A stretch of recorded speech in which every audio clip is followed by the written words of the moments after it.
Welcome, everyone, and thank you for joining the sixth session of the Leveraging Midwifery-Led Care to Address Disparities in Equity in Medicaid virtual learning series. I am Jennifer Moore, the founding executive director at the Institute for Medicaid Innovation. Before we begin today's session, we would like to thank our funder, the Yellow Chair Foundation, for their commitment to advancing important maternal health topics, especially in the Medicaid population. Through their generous and ongoing support, we are able to offer this free virtual learning series.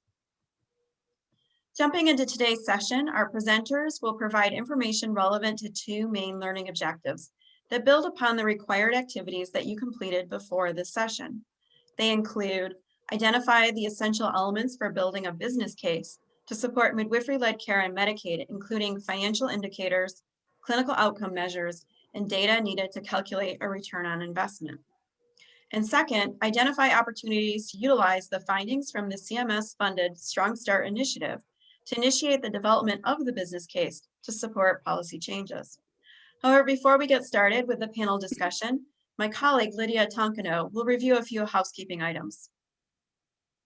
Good afternoon and welcome to session number 6. I am going to review some details for today's session along with a few reminders. First, today's session will be recorded and archived on the IMI and CHCS website. Except for panelists, all lines will automatically be placed on mute. During the meeting, the chat feature will be disabled for participants. We have reserved time at the end of the panel for you to ask questions of our guest panelists. To participate in the discussion with the speakers, please use the Q&A feature to submit questions and comments. Please submit questions throughout the session. The questions will be consolidated and shared by the moderator during the Q&A portion of the panel. At the completion of each session, you will receive an email message with a link to complete a short 5-minute evaluation survey. As a reminder, completion of the evaluation is mandatory as part of your participation in the learning series. We actively review and incorporate your feedback into our future sessions. We look forward to hearing your thoughts in today's evaluation. Finally, all materials will be made available to you on the IMI and CHCS websites about 2 weeks after the presentation date. Dr. Moore, I hand it back to you. Thank you, Lydia. I am pleased to introduce our speakers for today. Ms. Shea, our session moderator, has led executive management positions in prominent academic medical centers, including Massachusetts General Hospital, Dartmouth Hitchcock Medical Center, and Children's National Medical Center, and Baycare Health System, St. Joseph Children's Hospital of Tampa. From 2007 to 2019, Karen held the role of corporate vice president positions with Anthem, a Fortune 40 Blue Cross Blue Shield company and the nation's largest health insurer. She provided cross-functional strategic and operational leadership for their US-based specialty populations, women's health, pregnancy, pediatrics, oncology, and palliative care, covering commercial, Medicaid, and Medicare beneficiaries as a 50-state solution for 11% of the nation's births. Her most recent affiliations include serving as a consultant with the Institute for Medicaid Innovation. Second, we have Mr. Hill and Dr. Dubé. Ian Hill is a senior fellow at the Urban Institute who possesses over 35 years of experience directing evaluation and technical assistance projects and health programs for individuals and families. He is a nationally recognized maternal and child health expert and qualitative researcher with extensive experience developing case studies on health program implementation and conducting focus groups with healthcare consumers, providers, and administrators. He directed the CMMI-funded Strong Start for Mothers and Newborns evaluation, which measured the impact of innovative prenatal care strategies on birth outcomes. Dr. Lisa Dubé, a senior fellow at the Urban Institute, returned to the Urban Institute in 2011 after being an associate professor at the Johns Hopkins Bloomberg School of Public Health and a special advisor in the Office of the Assistant Secretary for Planning and Evaluation. She recently led the quantitative impact analysis of the Strong Start 2 initiative with demonstration testing on the use of alternative evidence-based prenatal care delivery practices on birth outcomes for Medicaid covered individuals. And with that, to get us started, I'm going to hand it to Ms. Shea to provide the first presentation. Thank you so much, Jennifer. It's a pleasure to be here. So my topic is the dollars and cents of it all, how to make sense out of getting the funding you need to advance your proposal. My view comes from a career as a clinician, as Jennifer said, as a hospital administrator, and most recently as a health insurance executive with a nationally focused for-profit lens, which actually is the nation's second largest health insurer. I want to tip my hat to my friends at United Health Group. I've covered strategy and program development for maternal child services in more than 36 Medicaid states, as well as the company's national commercial population.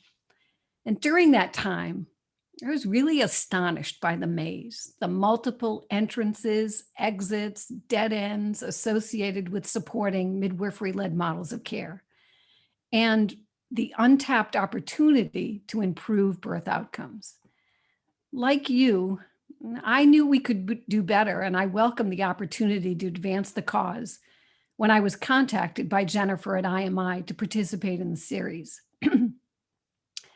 My contribution for today's session is to address the fundamentals of building a business case, including ROI assessment to inform decision-making, the essential elements that health plans might consider, and introduced IMI's checklist template. So let's go to the next slide.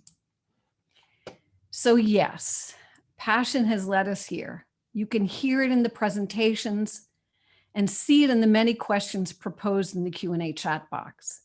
We are a passionate group. Given the topic, how could you not be? So this is session 6 of 8 in the series. And what have we learned thus far? Midwives work in multiple settings. License requirements for midwives and birth centers are all state specific. If you know one state, well, you know one state, and one solution doesn't fit all.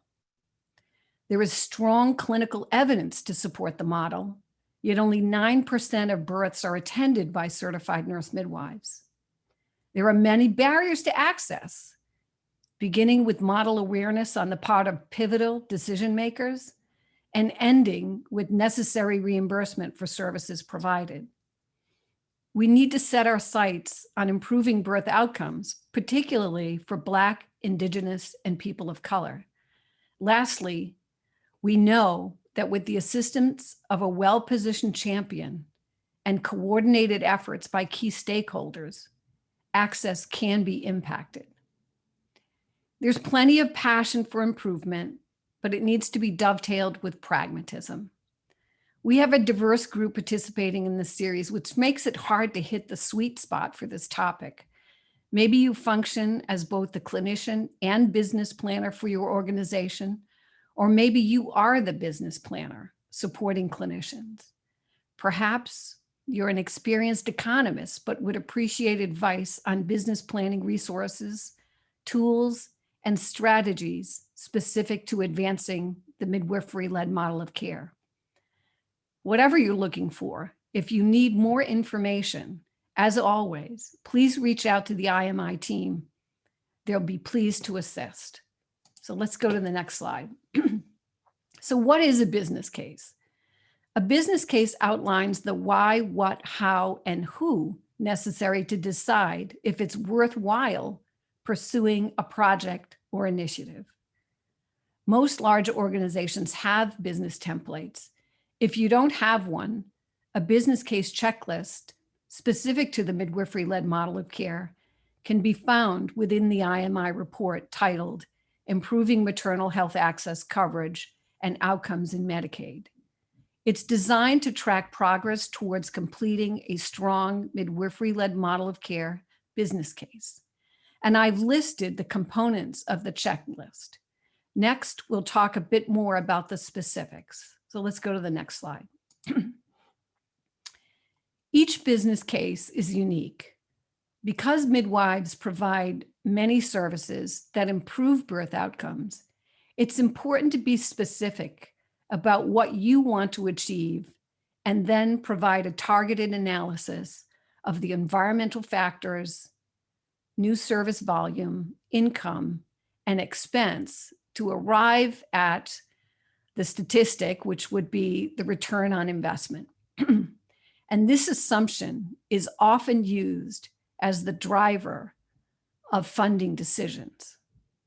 The goal of the project could be reducing infant mortality rates, which would involve addressing multiple social determinants of health and economic prosperity for women, or a more targeted goal, such as reducing C-section rates by improving labor management. The success of a business case will also depend on its ability to outline how long it will take to implement or the planning horizon, define the advantages to the population that you want to serve, respond to the organization's strategic and political interests, articulate the rationale for why this investment should take priority over all other proposals. And believe me, there will be many that you'll be up against: behavioral health, LTSS, foster care, heart and kidney disease, diabetes, cancer, et cetera, all worthwhile causes. And it'll be important for you to articulate why your project, your proposal for improving birth outcomes should take precedence. And its ability to attract the support of an executive sponsor to champion the approval. Here's a potential scenario for a business case development. Should a state Medicaid agency increase reimbursement for certified nurse midwives and birth centers to 100% of the state's Medicaid fee schedule and eliminate incident to billing? So the answer is yes, of course, right? So just a few things to consider in your proposal, and I'm going to be simplistic here. First would be the baseline cost for increasing the reimbursement. Next, the operational expenses, which for an initiative like this would be minimal, given that there's not a lot of physical space to be considered, supplies, or information technology. Will there be any reduction in medical costs for both the mother and the newborn, and net savings to the state's Medicaid program? The impact on reimbursement and on the impact on recruitment. Perhaps more certified nurse midwives would be drawn to the state, attracted by increased earnings. Also, how long would it take to realize the offsetting savings? And is there parity with other advanced nurse practitioners who are paid through Medicare at 100%? And lastly, the risks, such as cultivating consumer interest in engaging a midwife. Typically, these documents are proprietary, especially when they include contracted rates or private investment. However, it's always appreciated when organizations do share their results, as seen in IMI's best practice publications. So let's go to the next slide. So here's a little bit more of an in-depth business case. Should an MCO actively increase access to birth centers by offering attractive contracting terms and promoting to its members the freestanding birth center option? How would an MCO champion begin to build this business case? So let's start from left to right. The first up is know your audience. This step is all about gaining interest and momentum for your business case proposal. So we're not marketers, but we are marketing an idea to get to that next step in the funding approval process. Knowing your audience helps you figure out what content and messages people really care about. Perhaps solutions that are short-term, long-term, maybe solutions that are greater than $1 million in savings, or perhaps a solution that hits a window of opportunity aligned with the strategic interest of the organization. Once you have an idea of what to say, knowing your audience also tells you the appropriate tone and voice of the message. Get everyone on the same page in this first step. Unless you are a nurse midwife, there's a lot of confusion out there about midwife-led models of care. And this is the opportunity to provide clarity. What is a birthing center? What services are provided? What regulatory requirements are involved? And what's the strongest evidence for improved birth outcomes and savings? And how do birth centers differ with regard to licensure, accreditation, credentialing, and affiliation? Then finish this first phase with the most impactful summary of the data to capture your listener to hang in there with you until the finish. The problem is X, and it should be big, and the savings is Y, which should be much bigger. Then the next step would be to assess the current status. How many contracted facilities are there in network? By state, by product, by accreditation status? And what services are being provided? What total volume? For example, how many members are actually accessing that service? How often, by way of utilization, are they accessing the service? And what is the cost? By state, by product, by contracted reimbursement rate? And lastly, what is currently being done to promote the service? The next step would be the gap between where you are and where you want to be. Are there accredited birth centers not in network? Is there an opportunity to contract? If not, why not? Are the MCO systems appropriately set up to accommodate birth center services? So is your credentialing team ready to credential certified nurse midwives in birth centers? Do they have the guidance? Does the contracting team know how to contract with a birth center and what contracting terms and rates should be provided?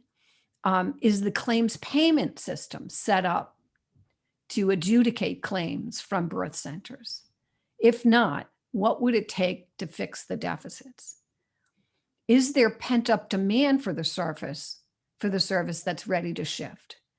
And how can you generate demand? Are there available, underutilized communication vehicles to inform members, including the provider lookup tool that could be leveraged to generate demand?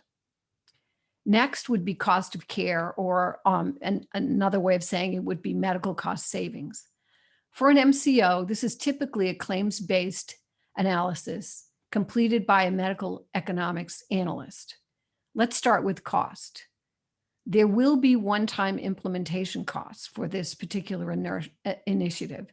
You might want to dedicate a provider relations team to go out and canvass with all of the birthing centers to see what their issues might be. Would they be interested in contracting with the managed care organization? What types of services do they provide, et cetera?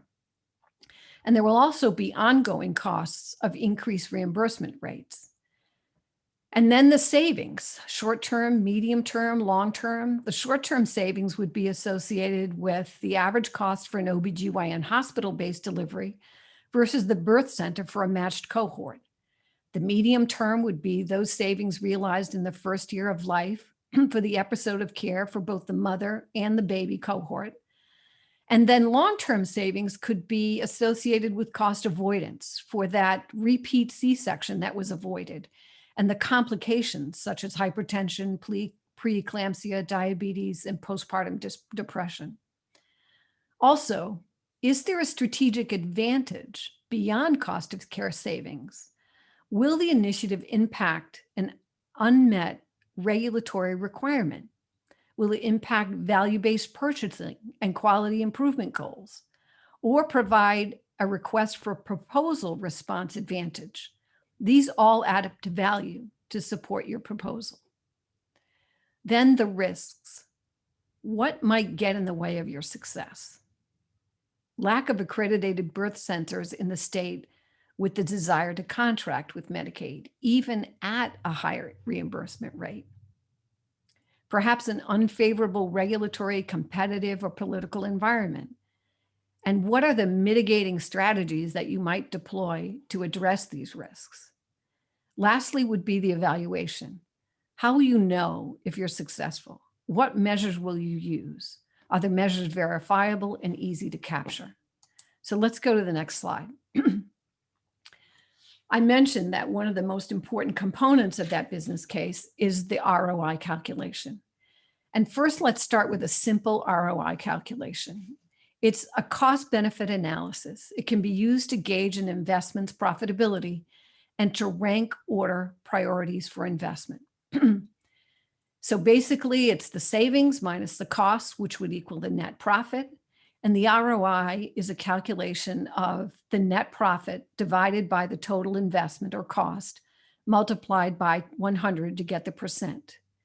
So we may be excited about a 10% return on our retirement portfolio, but large organizations have steeper financial goals.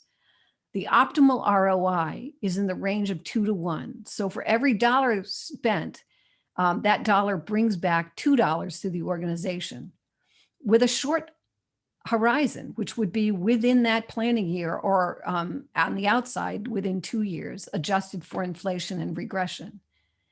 It's usually best to show that your initiative has some immediate savings, followed by compounded savings over time. The IMI report outlines options for outcome measures that can be used to support a business case, beginning on page 50. We also will hear in this session from Mr. Ian Hill and Dr. Lisa Dubé of the Urban Institute regarding leveraging strong start results to build the ROI.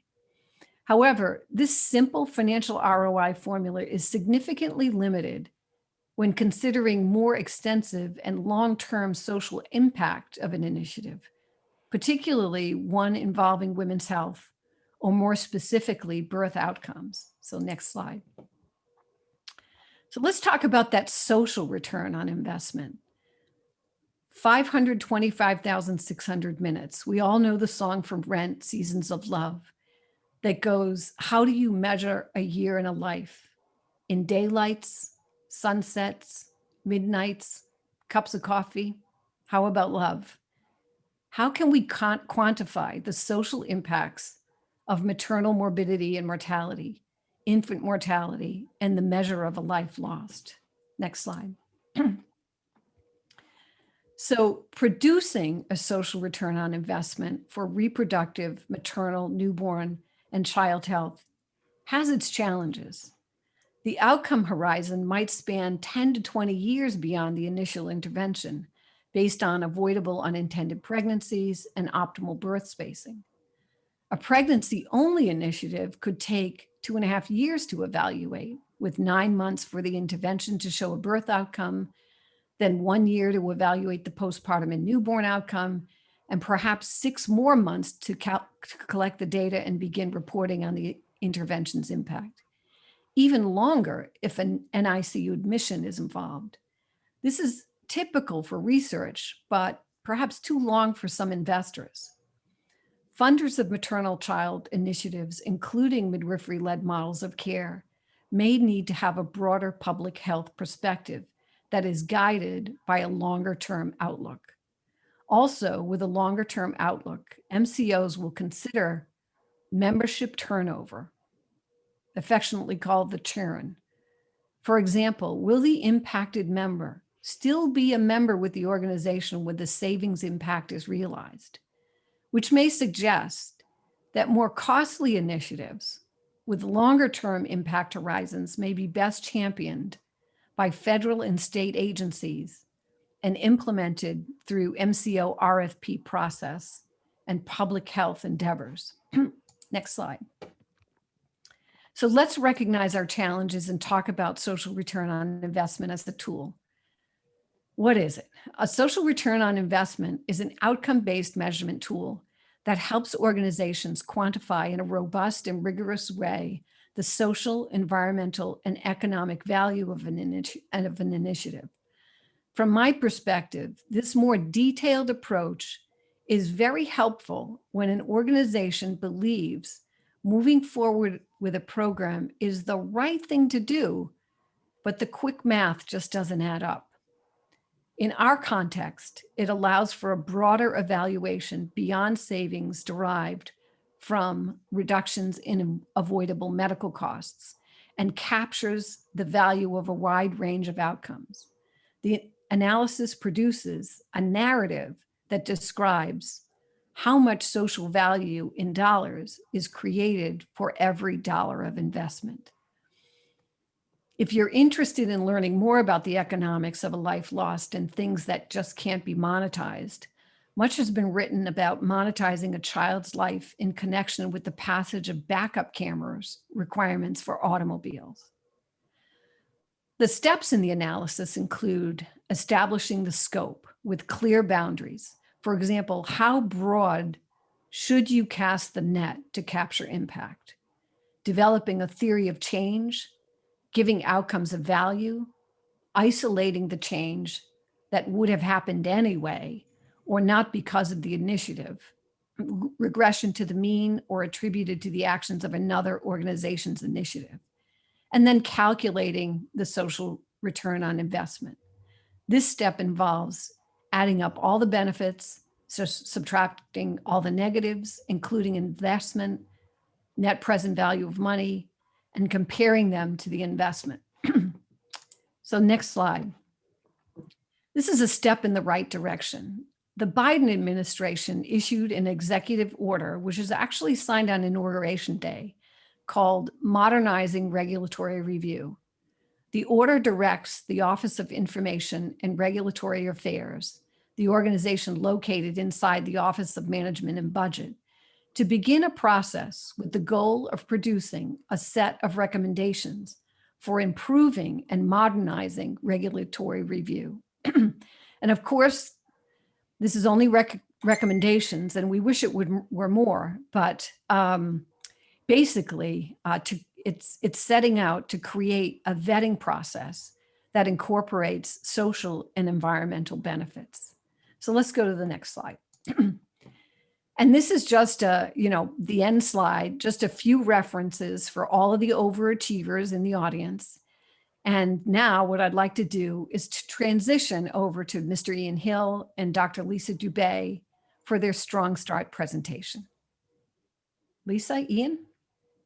Great. Thank you, Karen. Good afternoon to everyone. It is really great to be here and be part of this terrific series of webinars on birth centers and midwifery care. Want to thank Jennifer Moore and the entire team at IMI for inviting us, making us part of this whole thing, and for putting together such a high quality series. Lisa and I will spend the next 15 minutes or so talking about the findings from our evaluation of Strong Start for mothers and newborns, and discuss why we think it makes the business case for birth centers and midwifery care. Before we proceed, though, I do want to acknowledge a few of the folks that really put a lot of work into this. At the Urban Institute, beyond Lisa and myself, many folks played key roles, including Bo Garrett, Sarah Benatar, Bridget Courteau, Emily Johnston, Fred Blavin, just to name a few. We also had some really good partners that were our subcontractors at Health Management Associates, the American Institutes for Research, and Brilliant. And finally, I want to acknowledge our funder, the Center for Medicare and Medicaid Innovation, and our terrific project officer, Caitlin Cross Barnett. Next slide, please. We're going to just start off with some background on Strong Start to set the stage and get everyone on the same page. Next slide. Strong Start was an initiative designed to support alternative enhanced prenatal care approaches for pregnant women on Medicaid and the Children's Health Insurance Program, CHIP. The goal of Strong Start was to improve maternal and infant outcomes and specifically lower the rate of preterm birth, which is defined as delivery prior to 37 weeks gestation, lower the rate of babies born at low birth weight, defined as birth weight lower than 2,500 grams, and to reduce the costs of care by decreasing the incidence of high cost poor birth outcomes. Next slide. There were 3 models of enhanced prenatal care supported by Strong Start, all evidence-based to varying degrees at the time of our evaluation. The first model was indeed birth center care, which was the midwifery model of care augmented by peer counselors. The second model was group prenatal care, most often centering pregnancy, which, as most of you I'm sure know, is a model that gathers groups of 8 to 10 women together to receive their prenatal care, to receive education, and to build peer support. And then finally, the third model was the maternity care home.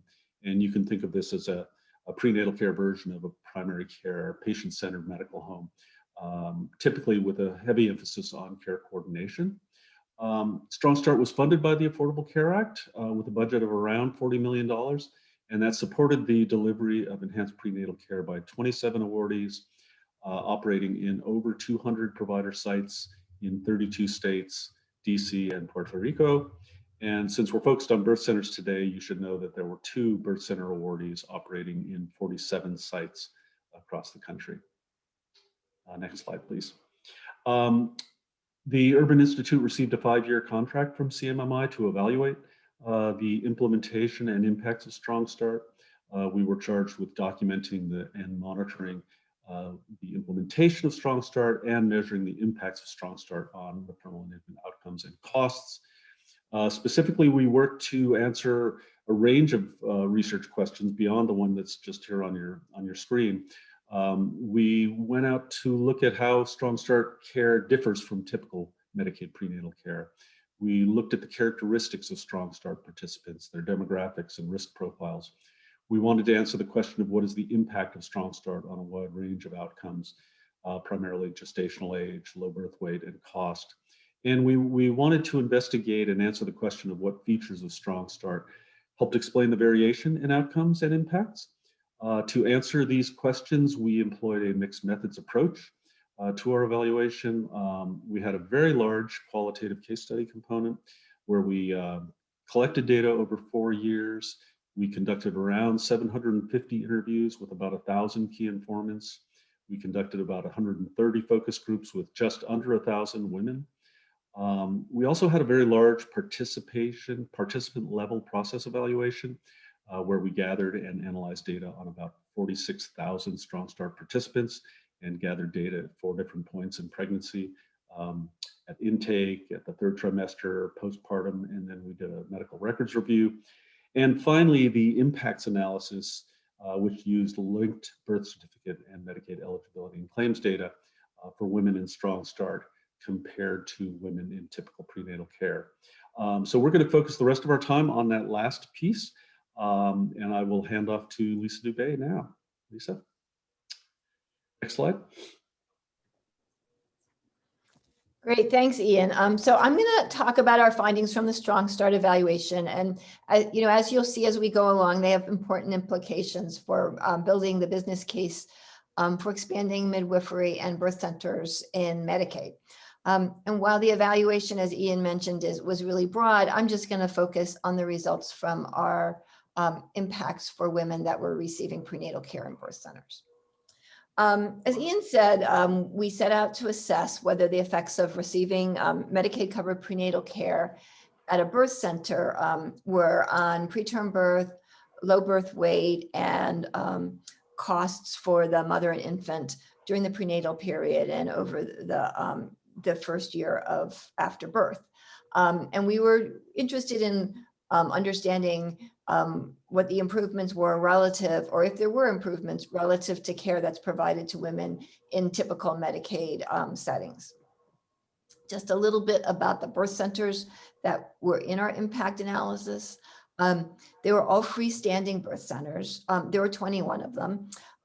However, about half of the births were actually delivered at hospitals, either for medical reasons or because women chose that option up front. And then finally, in most birth centers, care was provided by certified nurse midwives. You can go to the next slide.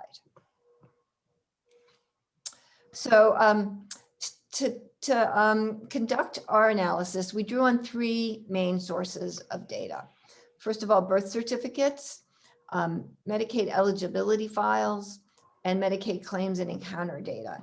And we merged these files together to create an analytic set of Medicaid covered women who were either enrolled in Strong Start or who were serving as a comparison group of women who resided in the same counties as Strong Start women resided in, but who weren't enrolled in Strong Start. So in order to assess the impact of Strong Start, we used what's called a propensity score reweighting strategy, where we basically created weights for the comparison group of women so that they would look very similar to the women that were enrolled in Strong Start. And when I say similar, I mean similar across a number of different dimensions, including demographic and medical and social risks. And then once we have reweighted the comparison group to look like, to have characteristics that look like the Strong Start enrolled women, we can then compare outcomes for the Strong Start women and those who are in the comparison group. So obviously, in conducting our evaluation, we couldn't randomly assign women to birth centers, or actually even randomly assign birth centers to the intervention. So we were really left with this quasi-experimental design that I just described.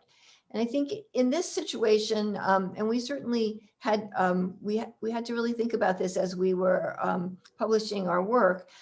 We could be worried about that there are these unobserved factors that are different between the women who enroll in Strong Start and the women in the comparison group that we're not accounting for in our analysis, and that could bias our results.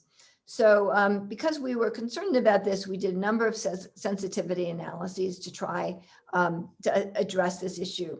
And we had consistent results across the different models that we examined. And if people are interested in that in the Q&A, I can talk a little bit more about it. I'm not going to go into it now, but while we couldn't you can't rule out that there's confounding from our results due to unobserved factors, we ended up feeling relatively confident that the estimates we produced were robust. So what did we find? If you can go to the next page. I'm going to just start by orienting you to this slide. The first column shows the mean outcomes for Strong Start women. And the second column shows the mean outcomes for the comparison group after they were reweighted with our propensity scores. The third column shows the difference between the comparison group and Strong Start in the mean outcomes. And then the fourth column characterizes that percentage point difference as a percentage change. And so if you want to focus on the boxes that are outlined in red, in terms of health outcomes, compared to women in the comparison group, women in Strong Start were 2.2 percentage points, or 26% less likely to have a preterm birth. And they were 1.5 percentage points, or 20% less likely to be born at low birth weight. In terms of the process measures, Strong Start women were 11 percentage points less likely to have a cesarean section, which is really, it's a 40% reduction in cesarean section rates. And they were almost twice as likely to have a vaginal birth after cesarean section. So these improvements in health and process outcomes they're large and they're clinically important. And they were also achieved at lower costs compared to typical care. If you can go to the next slide, and this slide is set up just like the one before it. But you can see from this chart that the total expenditures for the delivery period were about $1,800 less for Strong Start women, or about 20% lower. And then total expenditures for the delivery and for the year after birth were about $2,000, or 16% lower for the Strong Start women than for women in the comparison group. So I think it's important to think about this. So these lower expenditures likely arose from a variety of different factors. I mean, some of these I know you've talked about in prior sessions, including lower reimbursement rates for midwives and birth centers than physicians and hospitals. But beyond that, I think the lower C-section rates likely contributed to the lower costs. And in terms of the differences in the first year of life, among the things that we looked at, we found that infants born to women enrolled in Strong Start had fewer emergency room visits or less likely to have fewer hospitalizations as well in the first year of life. And while these are not likely the only reasons for the lower costs, these are just some of the reasons that we think are driving the lower costs based on the data that we have and we could analyze.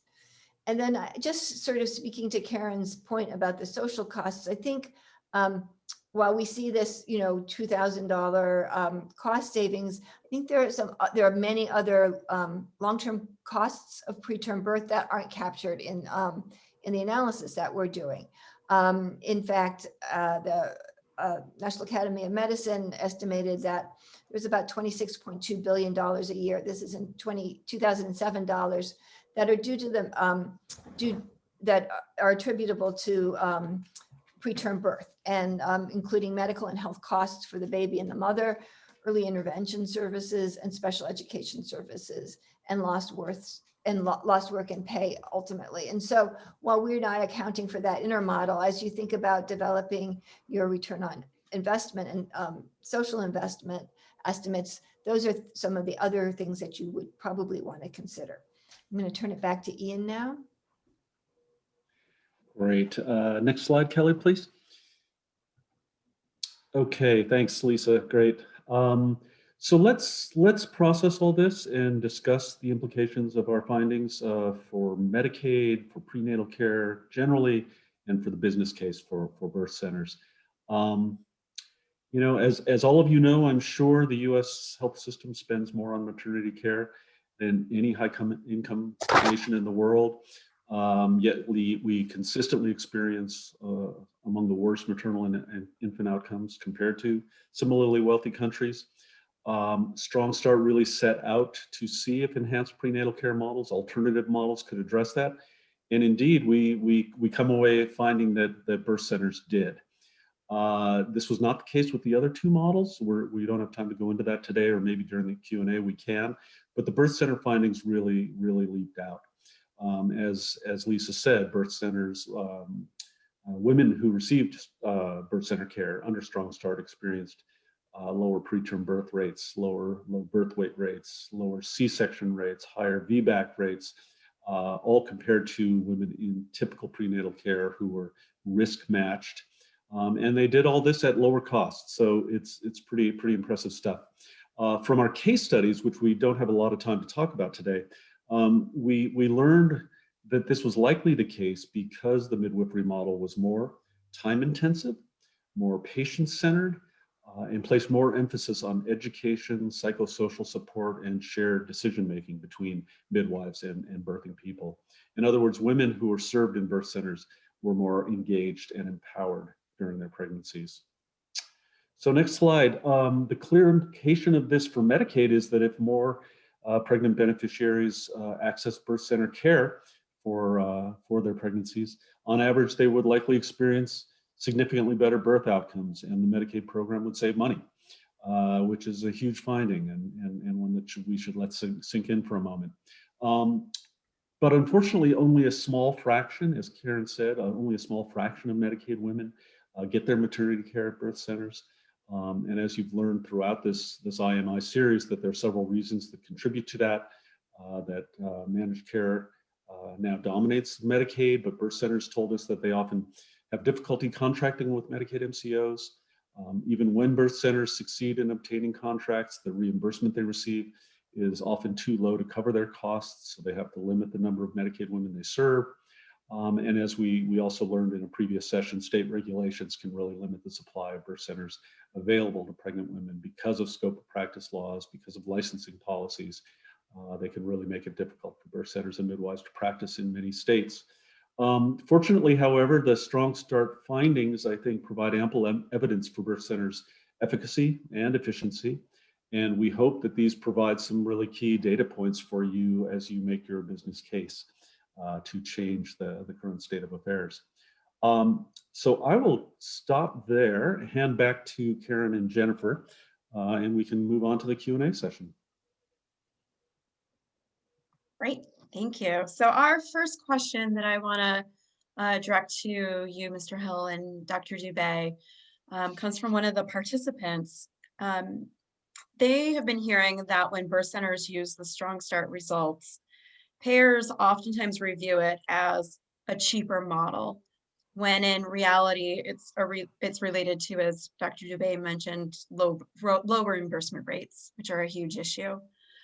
They were wondering, what is your response when people use Strong Start to justifying continuing to pay birth centers less because it shows that it saves the system more money, even though it's probably attributed to lower reimbursement rates?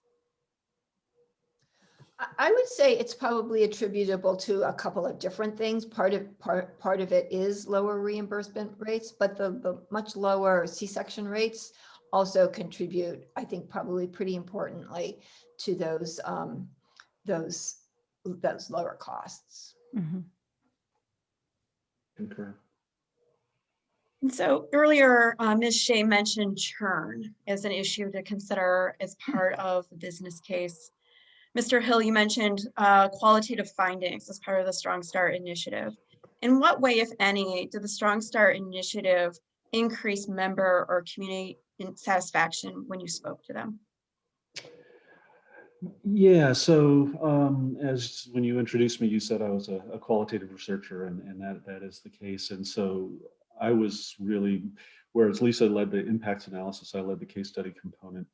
And through all of our interviews and focus groups, we really learned a lot about the model. And indeed, the satisfaction level from what women told us was really, really high with birth center care. I mentioned a few minutes ago that the case studies found that birth center were more time intensive, and in there we're talking about prenatal visits that lasted more like 30 minutes on average rather than the 10-minute visit that you get at an OB's office.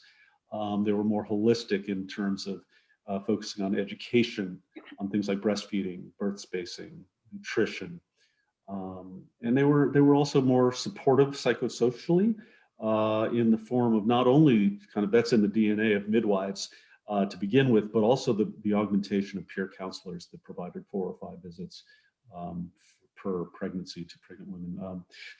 I actually pulled a couple of quotes from our focus groups just to help kind of make that stuff come to life a little bit. With regard to time, for example, one of the women we spoke with said, "At the birth center, I feel relaxed, comforted, more personal. The midwives are on the same page. If you have a question, you don't have to be afraid to ask. They want to talk to you as a woman in all aspects rather than just wanting to micromanage your birth." In regards to education, another woman said, quote, "I received a lot of handouts about healthy eating, but I wasn't eating well.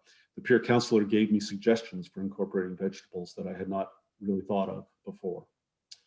And then with regard to the psychosocial support, another woman said that the peer counselor, quote, "has an ability to relate to you on a personal level that is an experience that's very unique.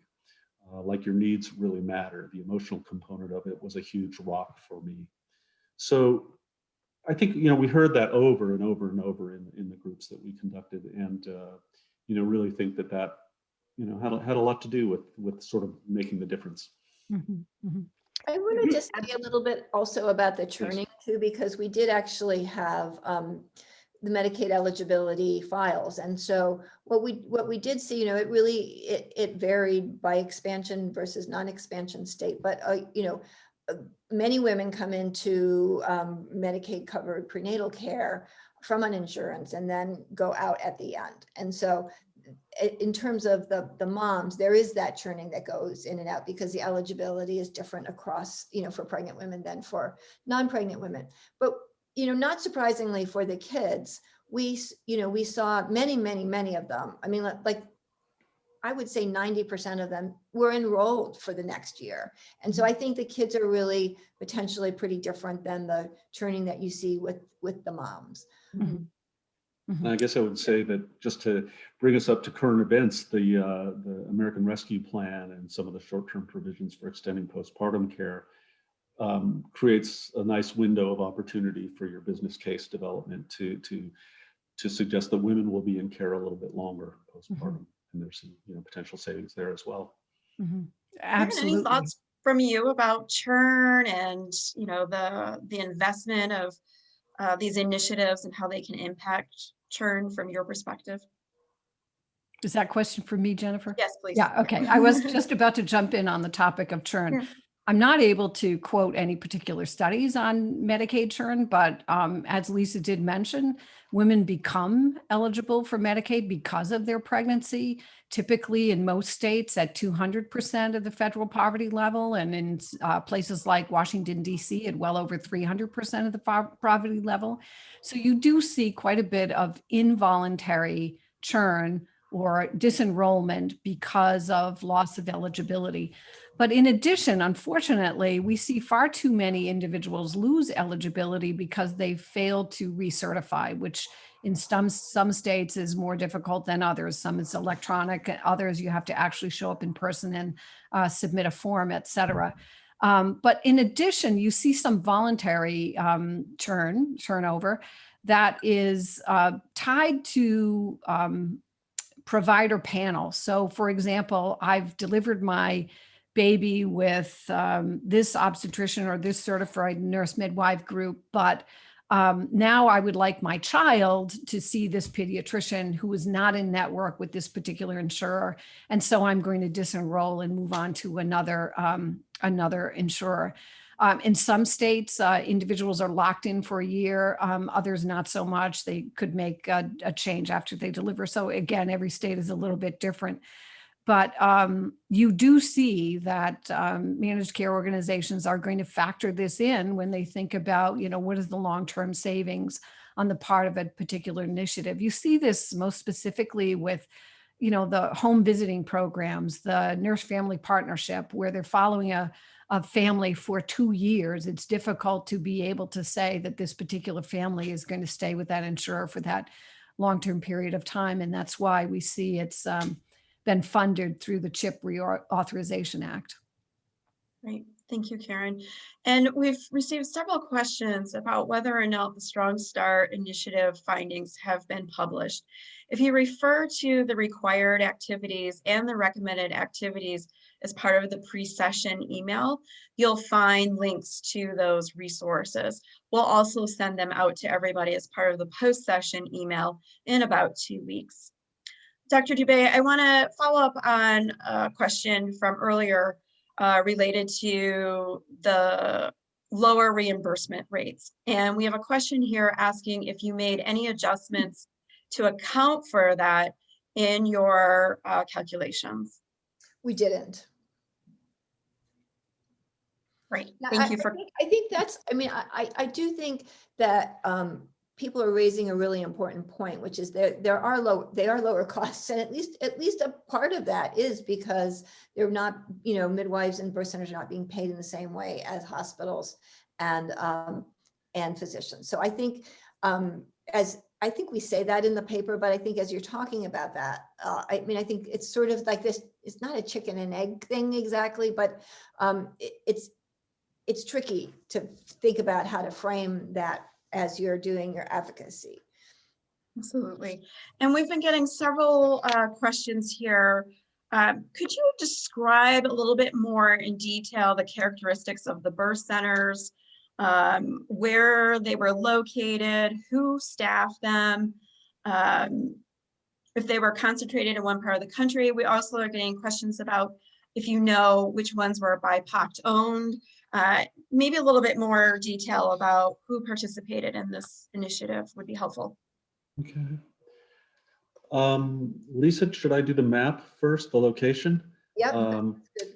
Kelly, we have another slide that we had in our back pocket that showed the distribution of birth centers and other Strong Start awardees across the country. Great, thank you. Yeah, this just gives you an illustration. The birth centers are color coded in green. You can see a fair concentration of providers across all three models in the southeastern United States. This was not an accident. These are where poor birth outcomes are especially urgent in our country. But I think CMMI did a nice job of really distributing Strong Start awards across the country. So this gives you a sense of where the birth centers were. And again, there were 47 sites across the model. Lisa, did you want to talk a little bit about the characteristics of the? So, I can tell, I mentioned a few things. So just focusing on certainly the ones that were in the impact analysis, they were mostly, run by certified nurse midwives. They were freestanding birth centers. I have no idea whether or not they were BIPOC owned. Ian, you may have a better sense just because you did the qualitative work. Yeah, I don't know about that. I don't either. I don't in any systematic way. One of the things that we were interested in looking at was, this is sort of a different question, was, whether or not there were differential impacts by race. And we ended up, what we found was that across all of the different models, that certainly the patients were segregated by race. They tended to be, birth centers that served like mostly Black women or mostly Hispanic women or mostly white women. There weren't, so that the care was really segregated, so we couldn't distinguish between the impact of race and the impact of the intervention. So, so there's definitely segregation in that regard. One other nuance I'd note is that even though these were freestanding birth centers, something to kind of work into your data and your analysis is that about half of the births were in hospitals. They were planned hospital births rather than birth center births. So prenatal care occurred through the birth center, but the birth was at a hospital in about half the cases. These were planned intentionally because of personal choice, because of a perceived safety advantage, because a woman might want an epidural. But in many, if not most of the cases, the midwives had hospital privileges and managed the births as well. Well, we have received a large number of questions, but unfortunately we are running out of time. I want to thank our presenters today for your thoughtful and informative answers and a really engaging discussion. I wish that we had more time. As a reminder to our participants, if we were unable to get to your question today, we will be sending these questions to our presenters for a response. Their responses will be compiled into a Q&A document that will be sent to you as part of the post-session materials. I'll now hand it off to Lydia, who will go over a few wrap-up items before we close today's session. At this time, everyone should have received an email with a link to complete today's brief 5-minute session evaluation. If you did not receive the email with the session evaluation, please contact me. My email is listed on the slide. We will be sending the presentation slides, session Q&A document, and archived recording of today's session by email to you within the next 2 weeks. Finally, our next session is scheduled for April 8th and will be focused on value-based purchasing and alternative payment models, payment reform for midwifery-led care. Keep an eye out for the pre-session email with the agenda and required pre-session activities. If you haven't already, please remember to add Jennifer Moore to your email contact list to ensure that the series emails are not sent to spam. Your email is also posted on the slide. Next slide. And I just want to clarify that, oops, if you go back, there's a little typo. It's actually April 9th. So apologize for that. Thank you for the individual who just texted in and let us know. Back to you, Lydia. Good catch. So I want to thank everyone for your participation. We look forward to your participation at the April session. Thank you.